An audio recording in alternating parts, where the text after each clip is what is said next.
Convido você a abrir a palavra de Deus comigo. Evangelho segundo João, capítulo 12.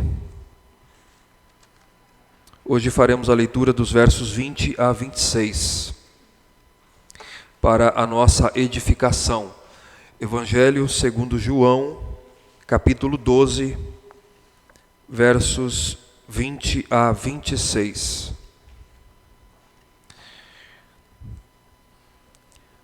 Nós saudamos aqueles que, mais uma vez, acompanham o nosso canal. Nossa expectativa é que o Senhor nos abençoe mais uma manhã, fale conosco, edifique o seu povo e traga luz à nossa mente para isso. Assim diz a palavra do nosso Deus. Ora, entre os que subiram para adorar durante a festa, havia alguns gregos. Estes, pois, se dirigiram a Filipe, que era de Betsaida, da Galileia, e lhe rogaram: Senhor, queremos ver Jesus. Filipe foi dizê-lo a André, e André e Filipe o comunicaram a Jesus. Respondeu-lhe Jesus: É chegada a hora de ser glorificado o Filho do Homem. Em verdade vos digo, se o grão de trigo caindo na terra não morrer, fica ele só, mas se morrer, produz muito fruto. Quem ama a sua vida, perde-a, mas aquele que odeia a sua vida nesse mundo, preservá-la-á para a vida eterna. Se alguém me serve, siga-me, e onde eu estou, ali estará também o meu servo. E se alguém me servir, o Pai o honrará. Até aqui a palavra do Senhor. Nós estamos dando sequência à nossa série de exposições neste Evangelho, que tem sido muito precioso, e o nosso objetivo é cobrir apenas a primeira grande divisão, que vai o capítulo 12 até o verso 50, é finalizar esse capítulo. Depois nós daremos uma pausa e retornaremos, talvez no próximo ano, para não ficar muito cansativo a exposição de João. Irmãos, muitas pessoas passaram por essa vida e no leito de morte, ou por meio dos seus escritos, afirmaram que não encontraram sentido para essa vida, ou para a existência, ou o propósito último da vida. Se você gosta de ler, você vai perceber que escritores refletiam isso nos seus escritos, como por exemplo o argentino Jorge Luis Borges, filósofos como Nietzsche, David Hume, e que refletem nos seus escritos que não encontraram um propósito último para essa vida, ou o sentido da existência, ou como o ateu Christopher Hitchens, que morreu crendo ou afirmando isso. As pessoas vivem em buscar, ou vivem por a busca de um caminho que lhe traga resposta, ou que lhes traga um conforto, esperança, propósito, e por isso vivem à procura de muitas coisas, procuram bens, prazer, pessoas, na tentativa de satisfazer esses anseios, na tentativa de satisfazer os anseios mais profundos da alma, e buscam cada vez mais, e nunca encontram, porque o problema não é você buscar, a grande questão é onde se procura, é onde você procura aquilo que você busca. Eles passam a vida toda procurando, mas procurando no lugar errado. O que você de fato procura nessa vida? Qual é a sua busca? Em que você se dedica a ficar procurando, buscando o sentido para a vida, para a existência? Qual é o meu propósito nesse mundo? Qual é o fim? Qual é o alvo final dessa vida? Qual é a nossa grande procura? É uma pergunta dessa manhã. Você vai ver que na passagem que nós lemos, alguns gregos se aproximaram de um dos apóstolos de Jesus, com um pedido: Senhor, nós queremos ver Jesus. Refletindo essa procura humana por algo muito maior que só Jesus pode oferecer. Senhor, nós queremos ver Jesus. Você vai perceber que nós estamos ainda, no domingo anterior nós vimos isso, que os capítulos 11 e 12, eles são a conclusão do ministério público de Jesus. Capítulo 12, 50 versículos são cenas finais que levam à semana da paixão. Nós vimos já Jesus é ungido em Betânia, versos 1 a 11. Semana passada nós vimos Jesus fazendo sua entrada triunfal em Jerusalém, versos 12 a 19. E agora nós veremos Jesus sendo procurado pelos gregos, versos 20 a 36. Nós dedicaremos apenas a primeira parte para não nos alongar demais. Se na entrada triunfal de Jerusalém, de Jesus o rei em Jerusalém, ocorreu no domingo, é provável que aqui, irmãos, nós estejamos na terça ou quarta-feira da semana da paixão, e só João registra esse episódio aqui. Então, após Jesus ser recebido, honrado e aclamado pela multidão, cumprindo as Escrituras, você vê no verso 19 que João finaliza o seu relato dizendo que, no verso 19, ele diz assim: muitos gregos, vede, o mundo vai após ele. Não é assim que ele finaliza? Vejam, vede que nada aproveitais, eis aí vai o mundo após ele. Exatamente isso nós veremos nessa manhã. Agora o mundo vem a Jesus. Os gregos o procuram, cumprindo o capítulo 1. Ele veio para o que era seu, e os seus não o receberam. Mas a todos quantos o receberam, ele deu-lhes o poder de serem feitos filhos de Deus, a saber, os que creem no seu nome. Jesus responderá como parte do seu último discurso público, que começa aqui no verso 20 e vai até o 50, é o último discurso público de Jesus, discursando sobre a sua pessoa e obra. Jesus fala a respeito da salvação, ele fala a respeito do caminho da salvação e da vida eterna e do preço em segui-lo. Nós veremos isso hoje. Não mais esse caminho somente a judeus, mas agora a gentios. Jesus vai discursar a respeito da universalidade do evangelho da salvação, que ele veio entregar a sua vida pelo mundo todo, por todas as nações, por pessoas de todas as nações. O evangelho agora vai além, está indo além dos judeus, atingindo os gentios. Os gregos procuram por Jesus, eles querem ver Jesus, e eles desencadeiam aqui um anúncio de Jesus da hora. É chegada a hora. E em resposta, Jesus anuncia então o caminho para a salvação. Esse é o tema que nós meditaremos hoje. Queremos ver Jesus? Jesus anuncia o caminho da salvação. Primeiro, Jesus vai afirmar que o caminho da salvação é a cruz. Está na obra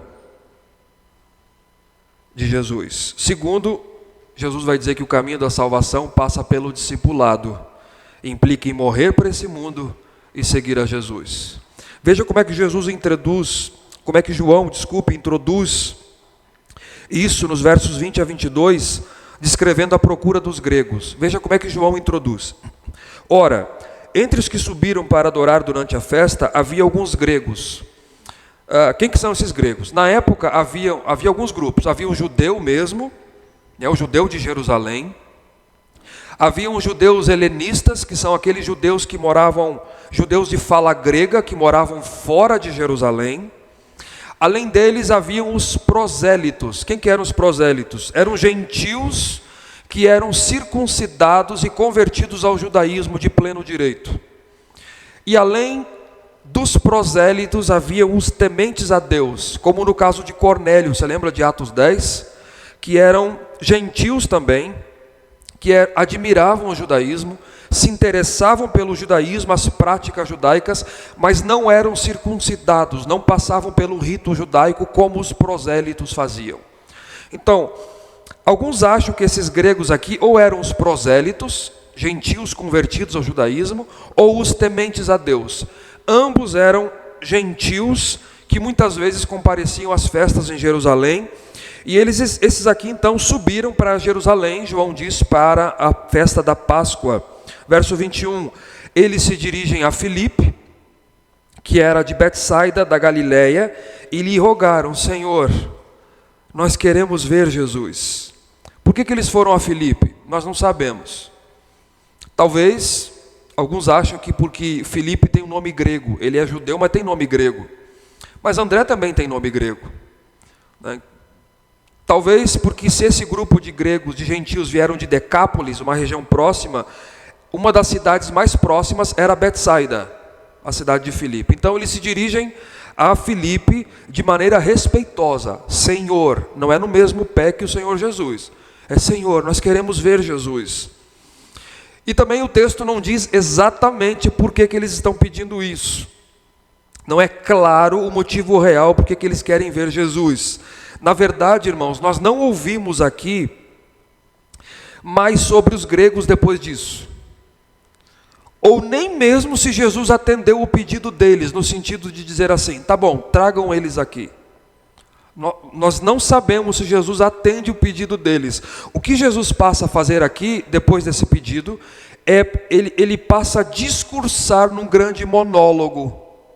Ele começa a falar abertamente, mas o significado deve ser visto aqui na presença deles vindo a Jesus e no pedido, nós queremos ver Jesus.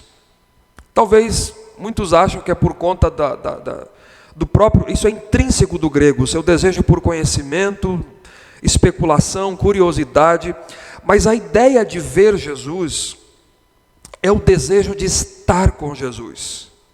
O que explica eles irem a Filipe para facilitar o encontro. A ideia de estar com Jesus. Porque a resposta de Jesus, irmãos, mostra que o desejo, essa procura, e essa maioria compreende isso, tem a ver com o tema da salvação. Essa é uma procura, é uma conversa que eles desejam que tem a ver com a salvação. Que é o discurso de Jesus agora. O pedido foi feito a Filipe, queremos ver Jesus. E talvez Filipe, ele hesita também, ele tenha pensado, qual será a reação de Jesus com os gregos? Ele os receberá? Será que o Senhor não os receberá? Porque a mensagem primeira é a casa de Israel. Mas ao passo que Jesus havia dito no capítulo 10, eu tenho outras ovelhas, não desse aprisco. Então talvez Filipe hesitante, ele não fica sozinho, o que ele faz? Ele vai consultar André, verso 22. Filipe foi dizê-lo a André, e André e Filipe comunicaram a Jesus o pedido dos gregos. Os gregos querem ver o Senhor. Esses gregos não só contrastam com os fariseus, que rejeitaram a Jesus, mas eles representam o mundo todo. João conclui assim a sua introdução do discurso de Jesus, descrevendo a presença dos gregos, o mundo, e o seu pedido sendo entregue a Jesus. Nós queremos ver a Jesus. Um desejo simples, porém com implicações profundas. E a resposta de Jesus, irmãos, em um discurso, não trata apenas desse encontro casual, mas de uma revelação gloriosa. Havia chegado a hora. E Jesus anuncia o caminho da salvação. Queremos ver Jesus. Muito bem, o caminho para a salvação, em primeiro lugar, que é a resposta de Jesus, é a cruz. Está na obra de Jesus. Veja o verso 23 e 24. É a primeira verdade que o texto nos apresenta. Respondeu-lhe Jesus, é chegada a hora de ser glorificado o Filho do Homem. Veja que nós nem sabemos se ele atende os gregos, mas ele começa o seu discurso. E o seu discurso, se você está acompanhando essa série, e se você já leu, ou se você já leu o Evangelho de João, você sabe que esse tema, a hora, é um tema muito grande em João. Até o capítulo 11, diversas vezes Jesus vem afirmando, não chegou a minha hora. Ainda não é chegada a minha hora, ainda não chegou a minha hora. Como por exemplo no capítulo 2, quando ele transforma água em vinho. Maria vem a ele e diz assim, faltou vinho. Ele diz, o que eu tenho contigo, mulher? Ainda não é chegada a minha hora. Dele se revelar, o momento dele ser entregue e se revelar, ainda não chegou a hora final. Depois, capítulo 7, os irmãos dele dizem, por que você não sobe para Jerusalém e faz esses sinais? Porque ainda não chegou a minha hora. Ainda no capítulo 7, verso 30, os guardas querem prendê-lo. mas não colocaram a mão nele, porque não chegou a sua hora. Depois no capítulo 8, verso 20, ele está ensinando no templo, e eles querem prendê-lo, mas não conseguiram, porque não chegou a sua hora. Agora, a partir do capítulo 12, em resposta ao pedido, Jesus diz: chegou a hora. Chegou a minha hora. Veja no 13, no verso 1 aí, se você está acompanhando. Antes da festa da Páscoa, sabendo Jesus que era chegada a sua hora de passar desse mundo para o Pai. Aqui ele começa a afirmar: chegou a minha hora. É a hora da glorificação. É a hora do Filho do Homem ser glorificado. No Evangelho de João, a hora sempre aponta para a cruz. É a hora da cruz. Chegou a hora. Chegou a hora designada na agenda de Deus. Chegou a hora do clímax, do momento mais intenso do ministério de Jesus e do plano redentor, do tempo designado para a sua morte, ressurreição, ascensão, em suma, a sua glorificação. Isso é um paradoxo, né? Parece estranho. Paradoxo estranho, porque chegou a hora de ser glorificado o Filho do Homem. Porque a hora da glorificação, irmãos, de Jesus é também, simultaneamente, a hora de sua morte. Isso é expresso no título Filho do Homem, também, que é de Daniel capítulo 7, do profeta, porque é um título da sua divindade, é um título de poder, é um título da glória dele. Então, a hora da glorificação do Filho do Homem inclui o sofrimento, inclui a cruz como o primeiro estágio da glorificação.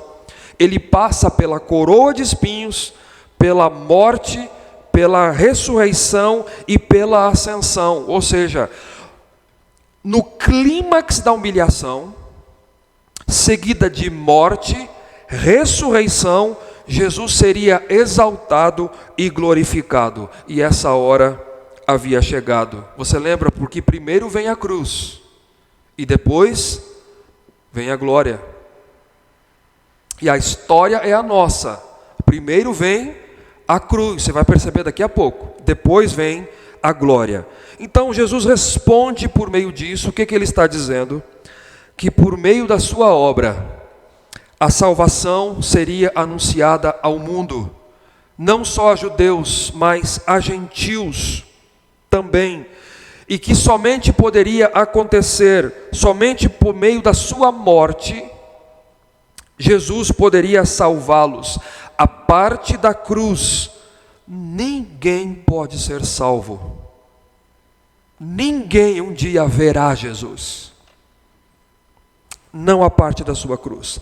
Mesmo que os gregos encontrassem ele naquele momento, era necessário ele morrer e eles olharem para a cruz com fé, para a sua morte com fé. Era necessário. Para explicar isso, veja como Jesus faz. Para explicar isso, ele vai usar a imagem no verso 24 do grão de trigo. Sua morte aqui então é retratada como o grão de trigo semeado na terra, morrendo para produzir muitos frutos. Veja a imagem que ele utiliza. Em verdade vos digo. Você lembra disso, né? Amém, amém. Que é uma ênfase que ele está dando, da solenidade daquilo que ele vai dizer. Se o grão de trigo caindo na terra não morrer, fica ele só. Mas se morrer, produz muito fruto. Muito fruto. Essa é uma imagem da agricultura comum, os seus ouvintes iriam entender, numa sociedade agrária como aquela. Quando uma semente morre, ela produz frutos. Ou seja, ela precisa morrer para brotar e frutificar. Se ela não morrer, ela permanece sozinha, ela permanece uma semente. Eu creio que todos aqui passaram, acho que o mundo todo faz isso, as escolas, talvez no segundo ou terceiro ano, você levou para casa um potinho, ou um copinho de plástico com feijãozinho, com algodão e com um pouquinho de água. Já fizeram isso, né? A escola faz isso, por causa desse princípio. Aí você traz para casa e aquele feijão daqui a pouco ele apodrece, né? Fica uma imagem feia, ele morre. Mas daqui a pouco, ele vai se abrindo, ele floresce, ele produz. Ele parece que ganha vida.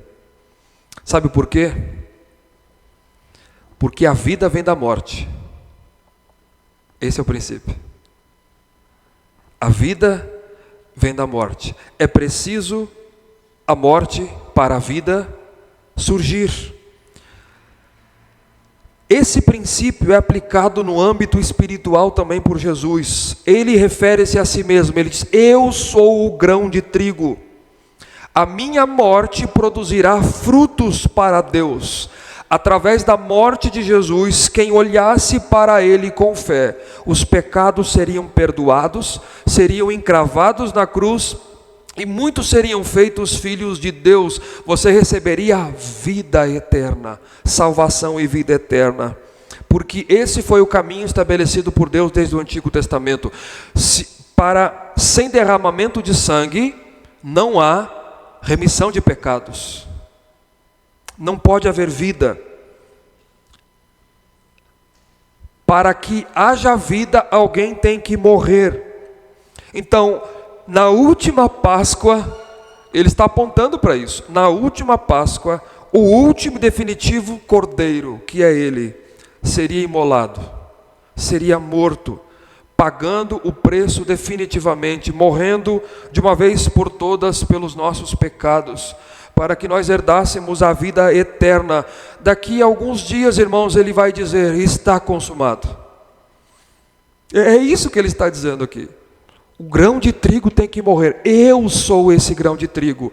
Tetelestai, ele vai dizer na cruz. Está consumado, está pago. Por isso é necessário, ele diz: chegou a minha hora. Chegou a minha hora. Se eu não morrer, não haverá colheita. Não haverá. Sabe por quê, irmãos? E esse é o engano de muitos. Porque a parte da cruz não existe colheita. Ainda que estivéssemos aqui nessa manhã, 1000 pessoas reunidas, se fosse a parte da cruz, se não houver fé em Jesus, não é uma colheita, não é. Porque a parte da cruz não existe colheita espiritual verdadeira. Não existe salvação eterna. A morte de Jesus é o caminho para a salvação. É o plano de Deus para glorificar o Filho e, através da glorificação do Filho, salvar o seu povo. E nós somos frutos disso. Nós que estamos aqui somos frutos dessa semente que morreu e que frutificou. Portanto, a resposta de Jesus diante da multidão, que no verso 29, se você vai ler, veja o verso 29, tem uma multidão ali ouvindo Jesus. Confirma isso. A resposta de Jesus: queremos ver Jesus, é a cruz. É olhar para a cruz e crer na obra de Jesus. Eu queria perguntar mais uma vez então, o que você está procurando? Em que você busca sentido para a sua vida? Em que você busca satisfação para a sua alma? Qual é a sua grande procura? Qual é o caminho que você tem procurado? Como os gregos, queremos ver Jesus. O caminho da salvação, irmãos, foi anunciado por Jesus. Está na morte, na ressurreição de Cristo. Você quer ver Jesus hoje? Um dia nós o veremos como Ele é. Hoje, fisicamente, você não verá Ele. Não vai acontecer. Um dia nós o veremos como Ele é, mas agora, como é possível olhar para Jesus? Você precisa olhar com fé para a cruz, você precisa olhar e crer na obra de Jesus. A parte dela não há salvação. Isso é importante, pessoas que nos acompanham pelo nosso canal, que talvez tenham a concepção de que todos os caminhos levam a Deus. Não são todos os caminhos que levam a Deus. Há um só caminho, e se você não olhar para a cruz, os seus pecados não serão perdoados e você morrerá, permanecerá na morte espiritual. A consequência, a implicação é a condenação eterna. Então eu sei que tem crianças aqui nessa manhã, eu queria que vocês me escutassem, crianças que estão aqui, olhassem para mim. Vocês não precisam responder aqui, mas respondam no coraçãozinho de vocês. Vocês já creram em Jesus? Vocês já creram em Jesus? Vocês entenderam o que Jesus fez na cruz, que foi perdoar os nossos pecados? Que alguém tinha que morrer e que Ele morreu para que vocês não morressem no inferno eternamente? Vocês já creram em Jesus?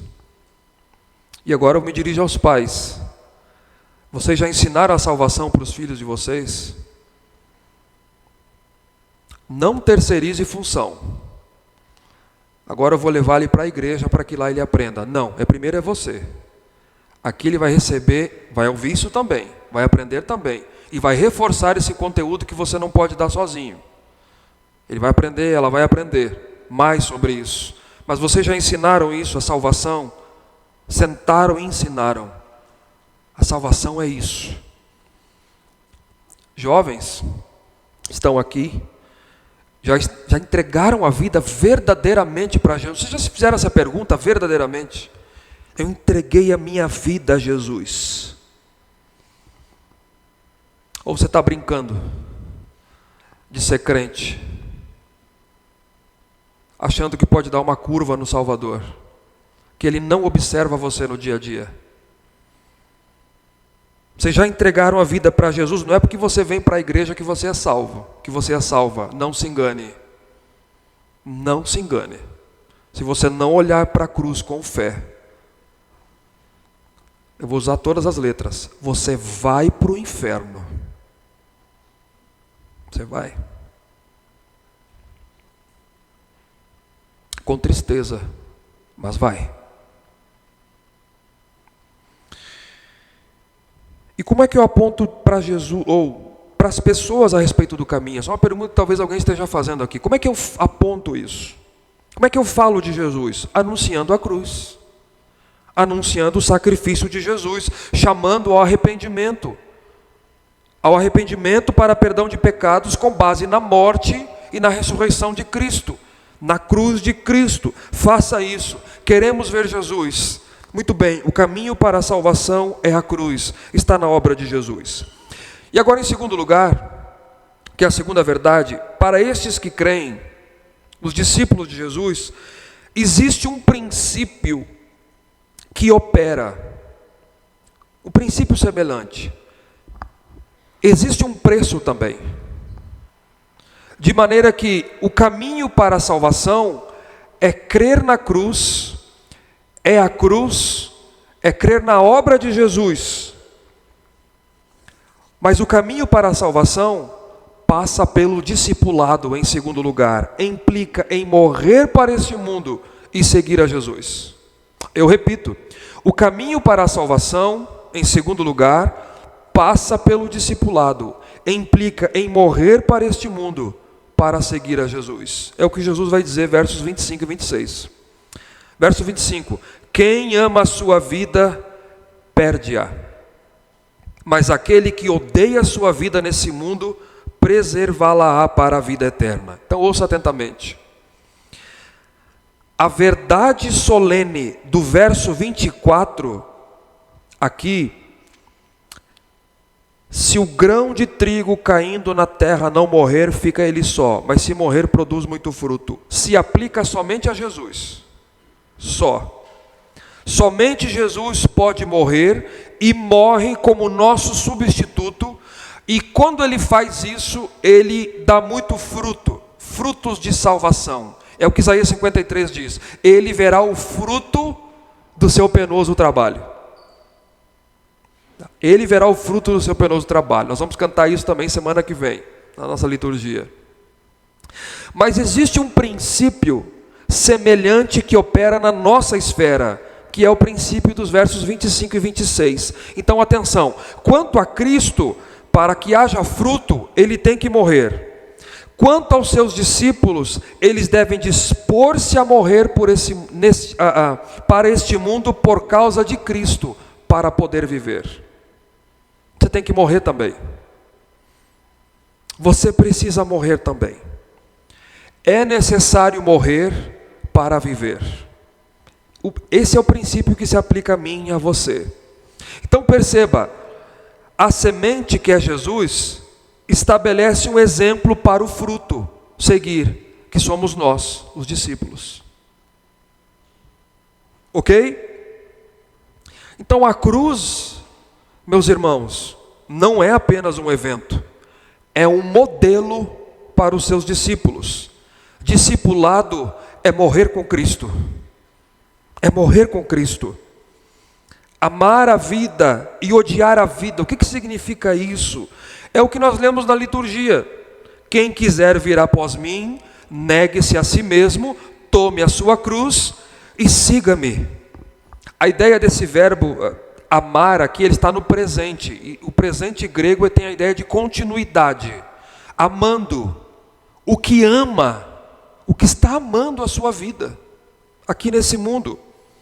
Refere-se àqueles que vivem para servir a si mesmos, que é tomado pelos desejos desse mundo, pelos interesses desse mundo, pelos prazeres dessa vida, aqueles que não abrem mão disso, do seu conforto para seguir a Jesus, do seu pecado para seguir a Jesus, vive para satisfazer as suas vontades, vive pelas coisas materiais nesse mundo.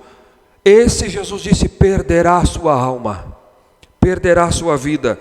Em contraste, o que odeia essa vida, e as expressões gregas são essas mesmas, é amor e ódio, é a palavra correta aqui. Aquele que odeia a sua vida, aquele que se desprende dos interesses desse mundo, aquele que nega-se a si mesmo, então, toma a sua cruz, morre para os prazeres dessa vida, abre mão, escolhe não ceder, não se dedicar, não ceder aos valores desse mundo que entram em conflito com a vontade de Deus. Esse guardará a sua vida para a vida eterna, o verbo é guardar. Quando ele fala preservar, a ideia é de guardar, porque Jesus conquistou na cruz, mas o meu discípulo faz isso, aquele que é meu faz isso. Ele odeia essa vida, tudo que é contra a vontade de Deus e que vai contra mim, ele guarda então para a vida eterna. Veja, odiar a vida não é desprezar a existência, tá? Mas é desprezar o apego ao mundo. O apego ao mundo. O João mesmo escreve isso na sua primeira carta, se você lembra do texto. Esse é o significado. 1 João 2, 15 a 17. Não amem o mundo, nem as coisas que no mundo há. Se alguém amar o mundo, o amor do Pai não está nele. Porque tudo que há no mundo, ele vai descrever o mundo agora, esse sistema antagônico contra Deus, os desejos da carne, os desejos dos olhos e a soberba da vida, não procede do Pai, mas procede do mundo. Ora, o mundo passa, bem como os seus desejos, mas aquele que faz a vontade de Deus permanece para sempre. Então o que Jesus está propondo aqui é uma inversão radical dos valores. Ou seja, viver para si mesmo é se perder eternamente. Não é assim que as pessoas dizem? Eu vou ser feliz, eu vou me divorciar porque eu quero ser feliz. Não, você quer viver para si mesmo. Você está abrindo mão de uma verdade eterna por causa dos seus prazeres pecaminosos.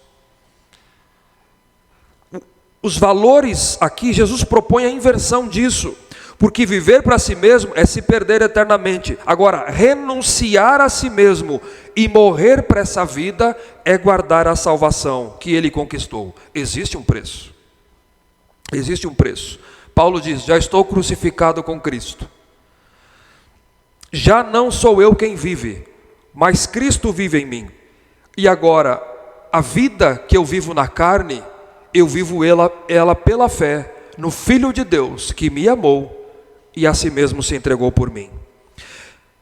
O que nós aprendemos com isso, irmãos? Que Cristo chama seus discípulos.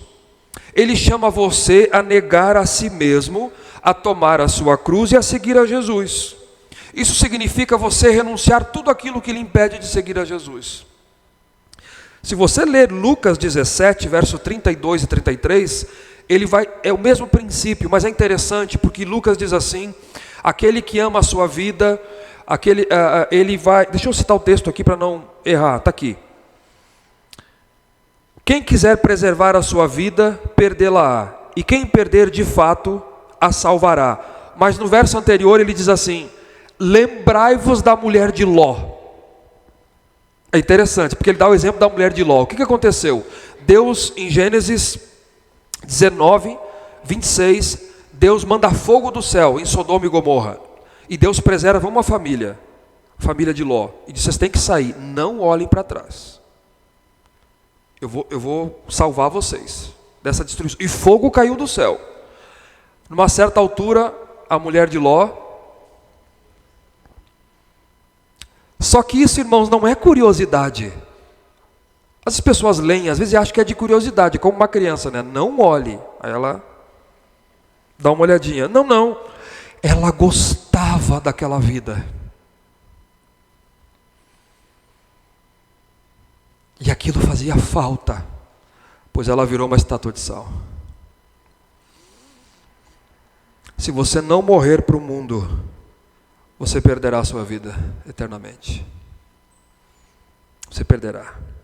Você que é filha de Deus, filho de Deus, você deve a sua vida ao Filho de Deus. Você deve a sua vida a Ele. E agora, você faz o quê? Você vive para Ele. Você morre para esse mundo para viver para Ele. Nós vivemos num tempo, irmãos, de negação de verdades objetivas, de inversão de valores. Vivemos num tempo de satisfação dos desejos e de busca por conforto.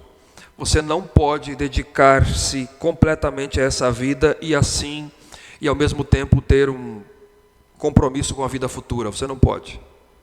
Não segundo as palavras de Jesus. Você não pode. Então, mais uma vez, eu me dirijo aqui a todos.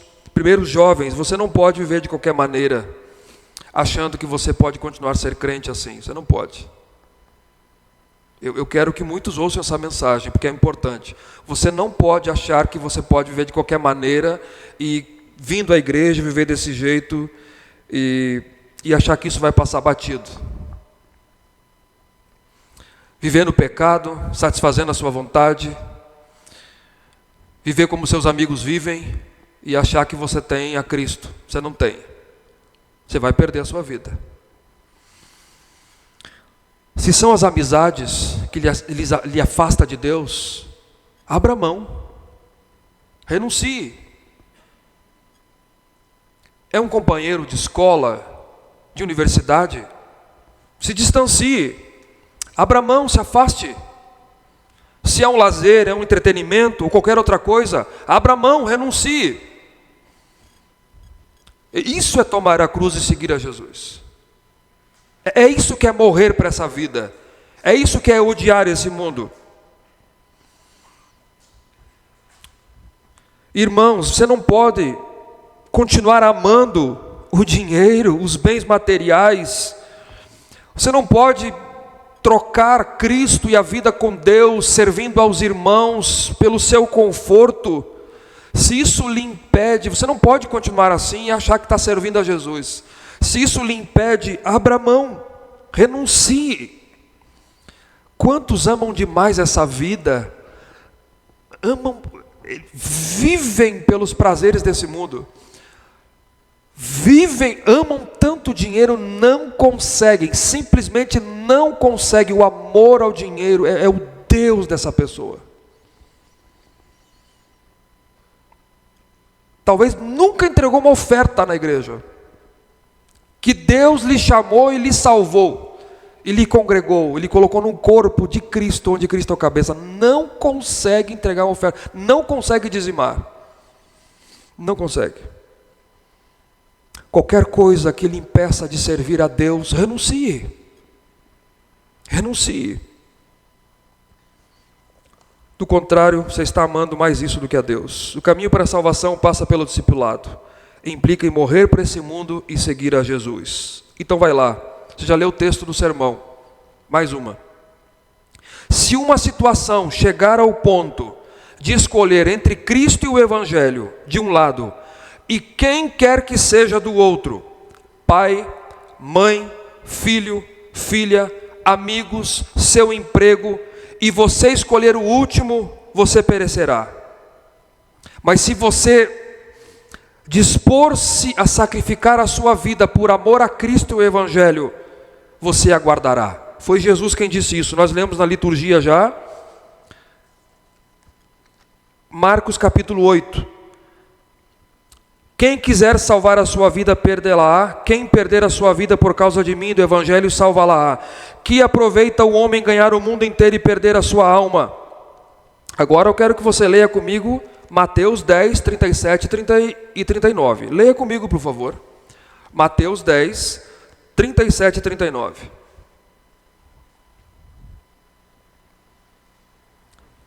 Você precisa ler esse texto.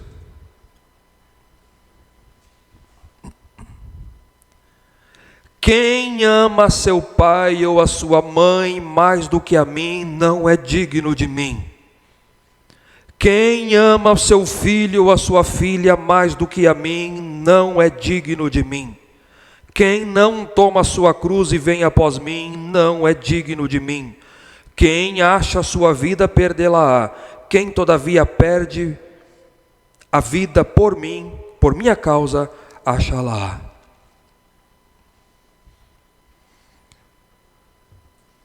Se você amar mais o seu pai, a sua mãe, o seu irmão, se você amar mais o seu filho, a sua filha, o seu emprego, o seu marido, a sua esposa mais do que a Cristo, você não é digno, é digna de Cristo. É Jesus quem está dizendo. Esse é o chamado. Sonde aí seu coração. Tem um preço, tem um custo. Estar disposto a isso, perder o que for e quem for, por Ele, por Ele. Propaganda de televisão, anúncios anunciam e chamam a atenção das pessoas. Você deve amar isso, ganhe R$1 milhão, e lá está o crente jogando na loteria. Sabe por quê? Você ama essa vida. É porque você ama essa vida, se você faz isso. Esse é o seu foco. Eu tenho que ganhar R$1 milhão. É mesmo? O caminho para a salvação implica em morrer e seguir a Jesus, verso 26. Se alguém me segue, siga-me. Se alguém me serve, siga-me. E onde eu estou, ali também estará o meu servo. E se alguém me servir, o Pai o honrará. Literalmente o texto grego diz assim: se a mim alguém servir, a mim siga. Jesus agora conecta diretamente a ilustração da semente do fruto a si mesmo aos seus discípulos. Assim como o fruto brota e segue a semente, né? Também os discípulos vêm, portanto, que devem seguir ao Filho, a Jesus. Veja que servir a Jesus, irmãos, não é apenas um conhecimento de Jesus, da palavra de Deus, não é apenas estudar os seus ensinos, é viver com Ele. É seguir a Ele, é relacionar-se com Ele, é ser um filho dEle. Não é apenas conhecer a palavra, é colocar em prática a palavra. E veja a promessa: onde eu estou, ali estará também meu servo. Nós cantamos isso, João 14. Eu vou preparar lugar. Para onde eu vou, eu venho buscar vocês, para que vocês estejam comigo. Onde eu estou, ali estará o meu servo. Quem? Esse que me segue. E olha a promessa: e se alguém me servir, o Pai o honrará. Você já pensou nisso? A promessa de quem o segue, esse é conduzido à presença de Cristo e é honrado pelo Pai. Mas envolve sofrimento, porque o caminho da glória passa pela cruz. O caminho da glória passa pela cruz. Você está disposto? Vale a pena para você nessa manhã? Esse é o chamado, envolve o preço do discipulado, autonegação, morrer para o mundo, para os prazeres, para seguir a Jesus. Então é isso que nós aprendemos nessa manhã, irmãos. Qual é a sua grande procura? Os gregos procuraram por Jesus, eles querem ver Jesus, e desencadeia o anúncio de Jesus. Chegou a hora. Jesus anuncia aos ouvintes o caminho da salvação. Jesus anuncia. Eles representam o mundo. Um dia nós veremos Jesus como Ele é, Mas agora Jesus anuncia o caminho. E o caminho para a salvação, em primeiro lugar, é a cruz. Está na obra de Jesus. Em segundo lugar, passa pelo discipulado. Implica morrer para esse mundo, para seguir a Jesus. O que você vai fazer com isso? Você está disposto? Eu queria encerrar dizendo isso. Ao sacrificar-se por nós, Jesus foi o exemplo vivo do que significa aborrecer a própria vida para cumprir o propósito eterno. Filipenses 2. Ele humilhou-se, ele esvaziou-se a si mesmo e se humilhou para cumprir o propósito eterno, para produzir frutos para Deus, e depois ele foi glorificado pelo Pai. Jesus foi o exemplo. O caminho de Jesus rumo à glória incluiu autoesvaziamento, humilhação, sofrimento e cruz. Ele é a semente que morreu e produziu frutos. Agora, a semente, o Filho, oferece o exemplo para os frutos seguir, que somos nós. E Ele chama você nessa manhã a trilhar os seus passos, entregar a sua vida, dispor-se a Ele, a morrer para esse mundo por causa dEle. Por isso existe um preço. Vocês precisam crer em Jesus, crianças. Vocês precisam renunciar a esse mundo, adultos, adolescentes, vocês precisam fazer isso. Vocês têm que fazer isso se vocês creem em Jesus. Essa é a prova. Tem alguma coisa que você... Isso você tem que pensar hoje. Tem alguma coisa que eu preciso abrir mão a partir de hoje? O que eu preciso abrir mão a partir de hoje? Você precisa tomar uma decisão. Você tem que tomar essa decisão. Mas é claro, você não pode fazer isso sozinha e sozinho. Você não tem força para isso.